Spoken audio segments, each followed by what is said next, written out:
Para comenzar, quiero presentaros el tema de lo que voy a hablar hoy, y es creyentes incrédulos. Quiero comentaros que soy gadea, soy creyente y a veces soy incrédula. Sí, es posible. ¿Cómo puede ser esto?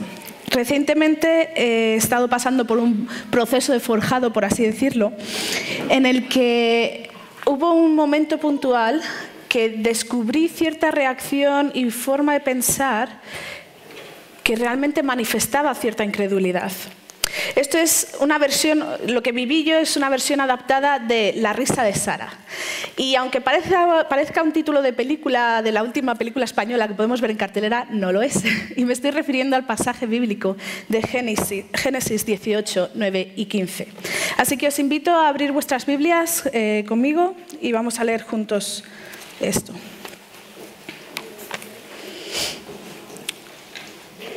Génesis 18, 9 y 15.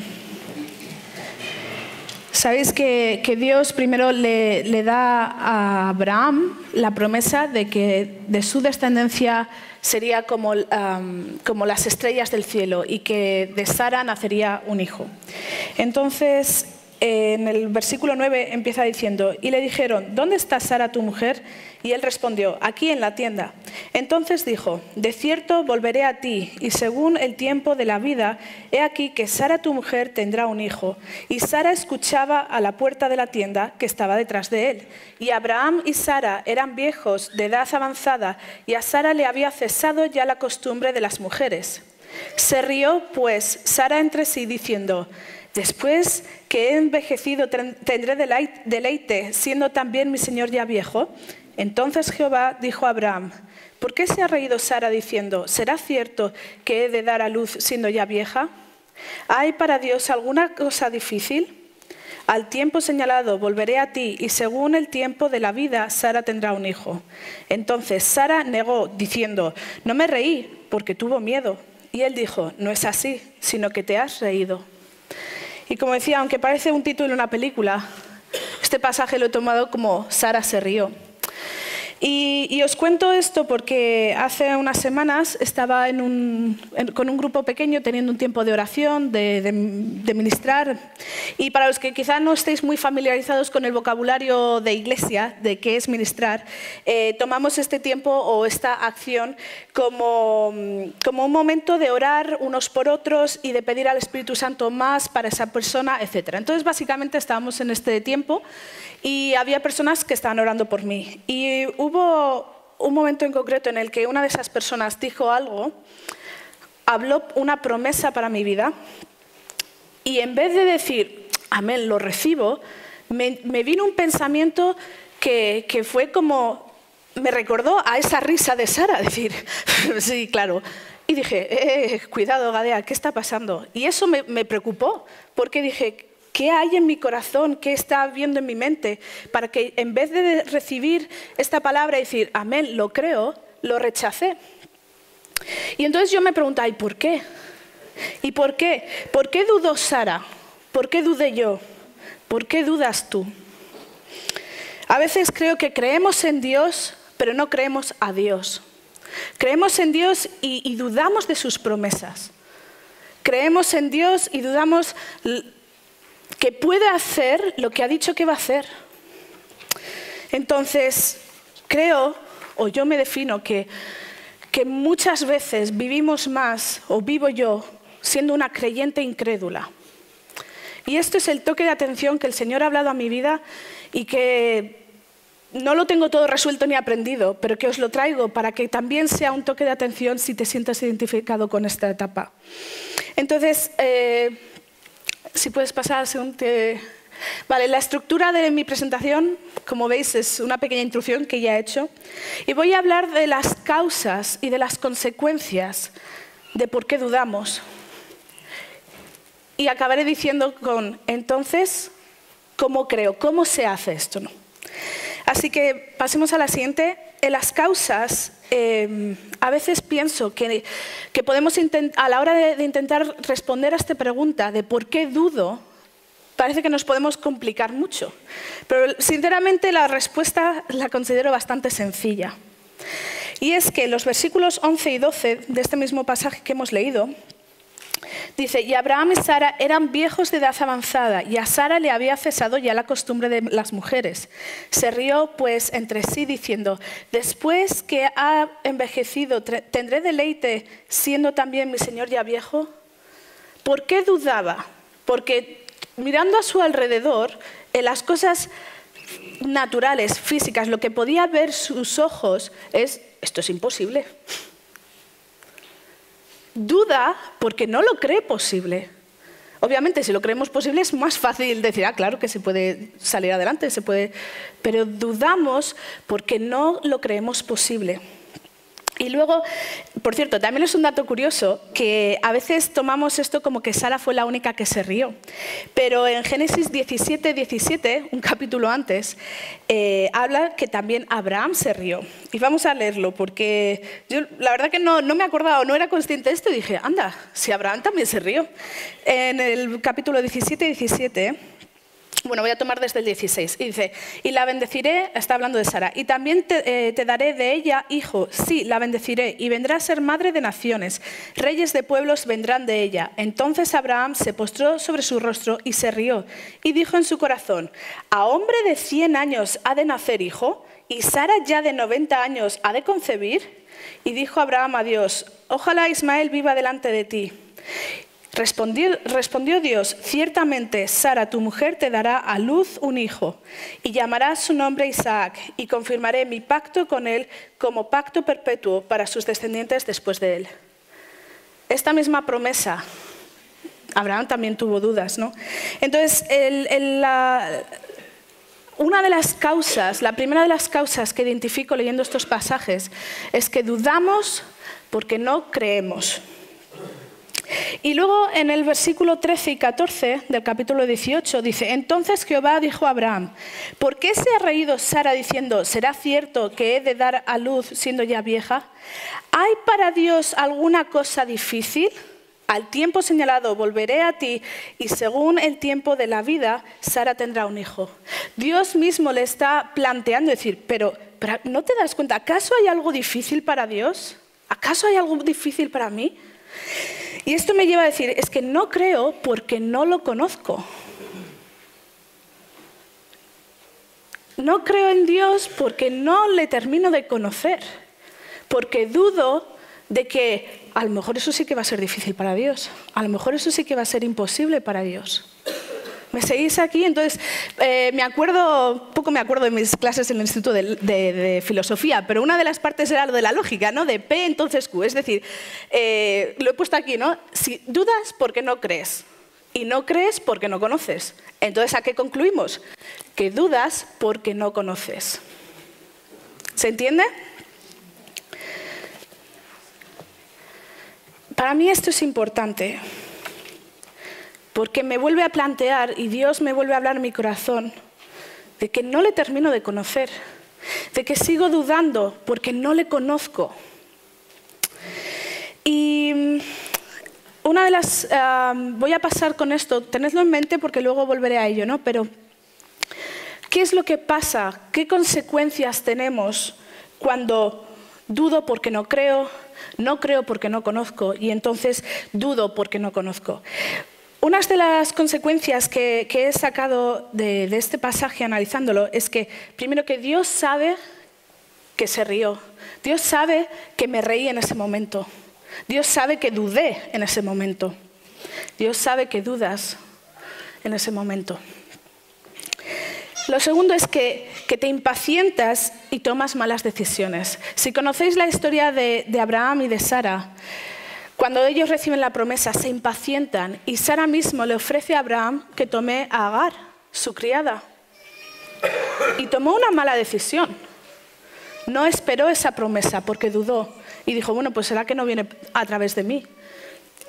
Y el tercer punto es que al final lo que ocurre es que tienes que asumir las consecuencias de las malas decisiones. Porque capítulos más adelante vemos que hay rivalidades entre Sara y Agar y al final pues acaba expulsando a Agar, su sierva, con Ismael. hay consecuencias. Y he puesto esta similitud, este análisis de este caso, por así decirlo, comparando con otro también que quizá nos suena. Pasa a la siguiente, por favor. Vale, estas son las 3 consecuencias que he mencionado, las voy a volver a repetir. Dice, Dios sabe que te reíste. Te impacientas y tomas malas decisiones. Y al final tienes que asumir las consecuencias de esas decisiones. Entonces, el siguiente caso práctico es cuando Dios ha prometido la tierra de Canaán y que en los capítulos de Números 13 y 14. Me gustaría leerlo, así que os invito a que vayáis al libro de Números, capítulos 13 y 14. Y me voy a enfocar, hay ciertas partes que voy a ir saltando mientras leo. Pero voy a empezar del capítulo 13, desde el versículo 1 y 2. Dice, y Jehová habló a Moisés diciendo, envía tus hombres que reconozcan la tierra de Canaán, y la cual yo doy a los hijos de Israel. De cada tribu de sus padres enviaréis un varón, cada uno príncipe de ellos. Salto al versículo 17. Los envió pues Moisés a reconocer la tierra de Canaán, diciéndoles, subid de aquí al Negev y subid al monte y observad la tierra como es y el pueblo que la habita, si es fuerte o débil, si poco o numeroso, cómo es la tierra habitada, si es buena o mala, y cómo son las ciudades habitadas, si son campamentos o plazas fortificadas, y cómo es el terreno, si es fértil o estéril, si en él hay árboles o no, y esforzaos, y tomad del fruto del país, y era tiempo de las primeras uvas. En el versículo 23 continúa diciendo, y llegaron hasta el arroyo de Escol, y de allí cortaron un sarmiento con un racimo de uvas, el cual trajeron 2 en un palo, y las granadas y de los higos. En el 25, y volviendo a reconocer la tierra al fin de 40 días, y anduvieron y vinieron a Moisés y Aarón y a toda la congregación de los hijos de Israel en el desierto de Parán en Cades, y dieron la información a ellos y a toda la congregación, y les mostraron el fruto de la tierra. Y les contaron diciendo, nosotros llegamos a la tierra a la cual nos enviaste, la cual ciertamente fluye leche y miel, y este es el fruto de ella. Mas el pueblo que habita aquella tierra es fuerte, y las ciudades muy grandes y fortificadas, y también vimos allí a los hijos de Anac. En el 30, entonces Caleb hizo callar al pueblo delante de Moisés y dijo, subamos luego y tomemos posesión de ella, porque más podremos nosotros que ellos. Mas los varones que subieron con él dijeron, no podremos subir contra aquel pueblo, porque es más fuerte que nosotros. Y hablaron mal entre los hijos de Israel de la tierra que habían reconocido, diciendo, la tierra por donde pasamos para reconocerla es tierra que traga a sus moradores, y todo el pueblo que vimos en medio de ella son hombres de grande estatura. También vimos allí gigantes, hijos de Anac, raza de los gigantes, y éramos nosotros, a nuestro parecer, como langostas, y así parecíamos a ellos. Capítulo 14. Entonces toda la congregación gritó y dio voces, el pueblo lloró aquella noche, y se quejaron contra Moisés y contra Aarón todos los hijos de Israel, y les dijo a toda la multitud, ojalá muriéramos en la tierra de Egipto, o en este desierto, ojalá muriéramos. ¿Y por qué nos trae Jehová a esta tierra para caer a espada, que nuestras mujeres y nuestros niños sean por presa? ¿No nos sería mejor volvernos a Egipto? Y decían el uno al otro, designemos un capitán y volvámonos a Egipto. Entonces Moisés y Aarón se postraron sobre sus rostros delante de toda la multitud de la congregación de los hijos de Israel. Y Josué, hijo de Nun, y Caleb, hijo de Jefón, que eran de los que habían reconocido la tierra, rompieron sus vestidos y hablaron a toda la congregación de los hijos de Israel, diciendo, la tierra por donde pasamos para reconocerla es tierra en gran manera buena. Si Jehová se agradare de nosotros, él nos llevará a esta tierra y nos la entregará, tierra que fluye leche y miel. Por tanto, no seáis rebeldes contra Jehová, ni temáis al pueblo de esta tierra, porque nosotros los comeremos como pan. Su amparo se ha apartado de ellos, y con nosotros está Jehová, no los temáis. Entonces toda la multitud habló de apedrearlos, pero la gloria de Jehová se mostró en el tabernáculo de reunión a todos los hijos de Israel. Y Jehová dijo a Moisés: ¿hasta cuándo me ha de irritar este pueblo? ¿Hasta cuándo no me creerán con todas las señales que ha hecho en medio de ellos? Y luego continúa del versículo 12 al 19, que realmente Dios quiere aniquilarlos, quiere decir, es que no puedo con este pueblo. Y Moisés intercede y dice: Señor, ¿cómo les vas a destruir? ¿Qué van a decir otros pueblos si acabas destruyendo al que tú has sacado de Egipto? Y en el versículo 20, al final, Dios continúa diciendo: entonces Jehová dijo: yo lo he perdonado conforme a tu dicho, mas ten ciertamente como vivo yo y mi gloria llena toda la tierra, todos los que vieron mi gloria y mis señales que he hecho en Egipto y en el desierto, y me han tentado ya 10 veces y no han oído mi voz, aquellos no verán la tierra de la cual juré a sus padres, no. Ninguno de los que me han irritado lo verá. Pero a mi siervo Caleb, por cuanto hubo en él otro espíritu y decidió ir en pos de mí, yo les meteré en la tierra donde entró y su descendencia la tendrá en posesión. Y en el versículo 30 continúa: vosotros a la verdad no entraréis en la tierra por la cual alcé mi mano y juré que os haría habitar en ella, exceptuando a Caleb, hijo de Jefón, y a Josué, hijo de Nun. Pero a vuestros niños, de los cuales dijisteis que serían por presa, yo los introduciré y ellos conocerán la tierra que vosotros despreciasteis. En cuanto a vosotros, vuestros cuerpos caerán en este desierto y vuestros hijos andarán pastoreando en el desierto 40 años, y ellos llevarán vuestras rebeldías hasta que vuestros cuerpos sean consumidos en el desierto. Conforme al número de los días, de los 40 días en los que reconocisteis la tierra, llevaréis vuestras iniquidades 40 años, 1 año por cada día, y conoceréis mi castigo.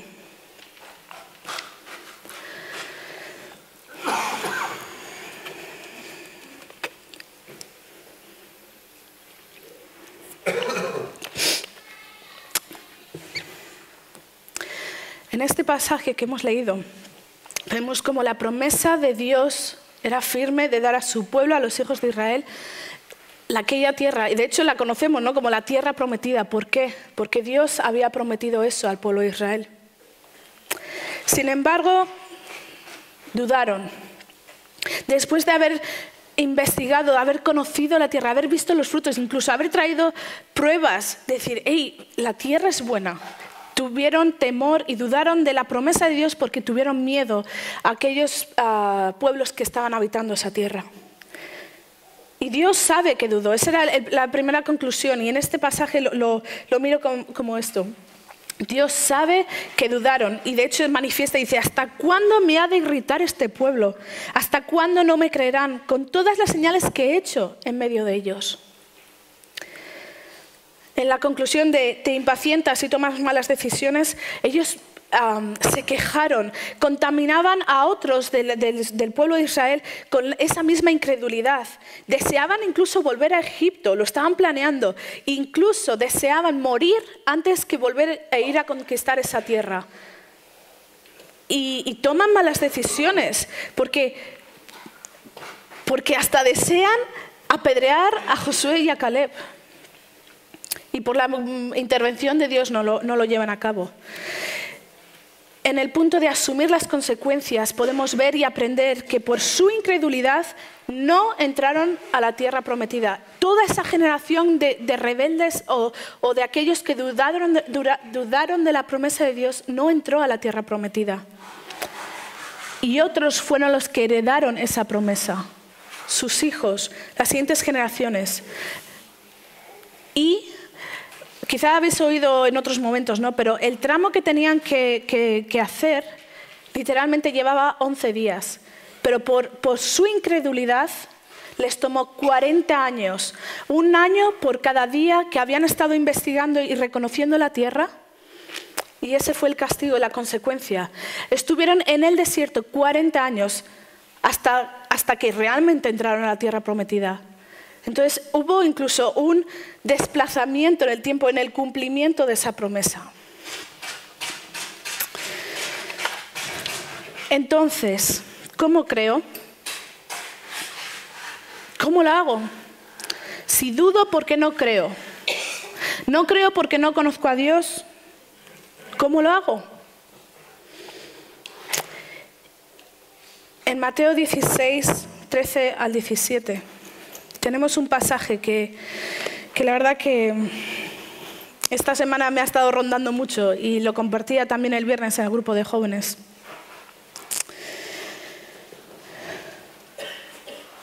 Jesús va a sus discípulos en Mateo 16, desde el versículo 13. Jesús va a sus discípulos y le pregunta, ¿quién dice la gente que yo soy?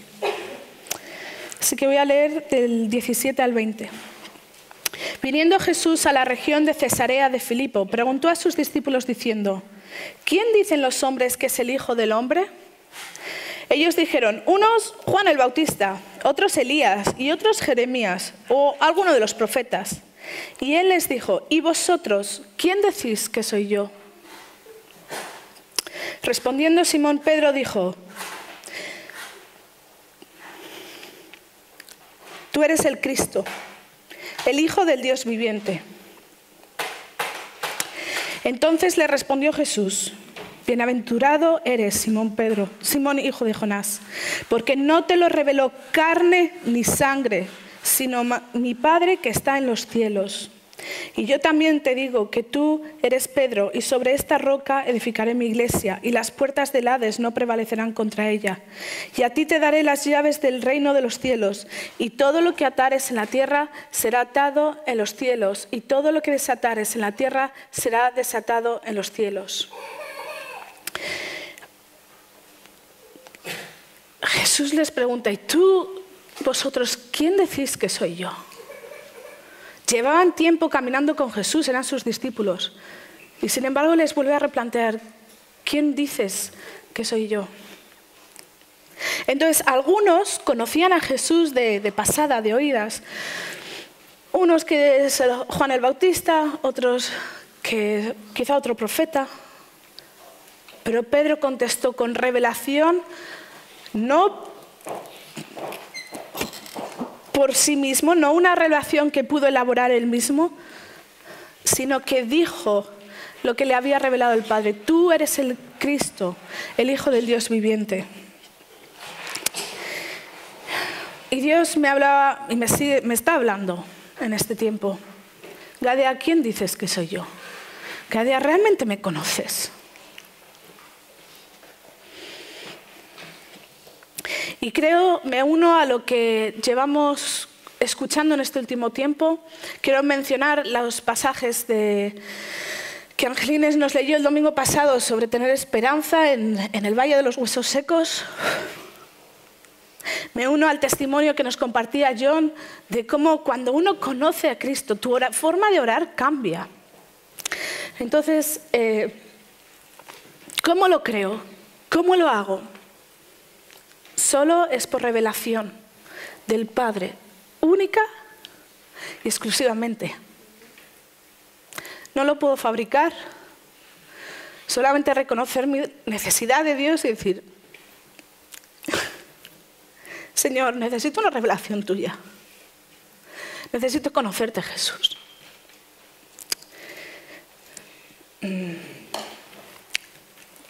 En Jeremías 29, 12 y 14, voy a leer estos pasajes solamente como conclusión de reafirmar de lo que estoy diciendo y como conclusión de lo que traigo esta mañana. En Jeremías 29, 12, 14, dice, entonces me invocaréis y vendréis y oraréis a mí y yo os oiré.